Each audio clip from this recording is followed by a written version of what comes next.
I finally finished my personal gazing ball that I redid.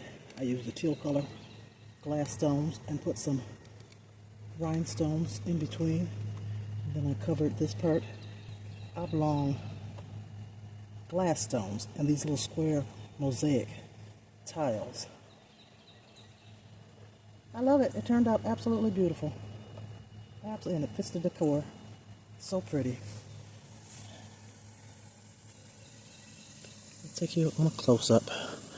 See if you can see what I did here. With this plate and tiles and oblong glass on here. Really, really pretty.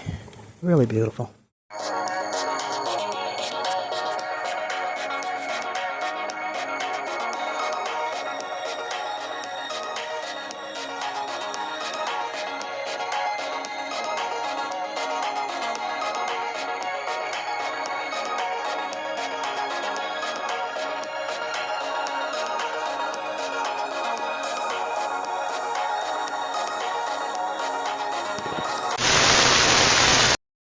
Hello everyone, how are you? Welcome to Passion Me Tree Darts with Tracy. I'm going to show you my yard globe that I created for myself. I redid the one that was in my yard for over a year and the stones started falling off. I used a teal color stone to place on here and a few rhinestones here and there.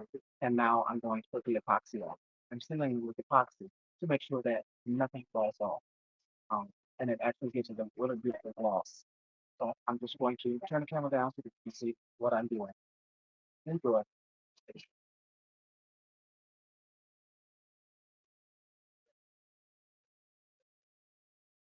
Just have 2-part epoxy.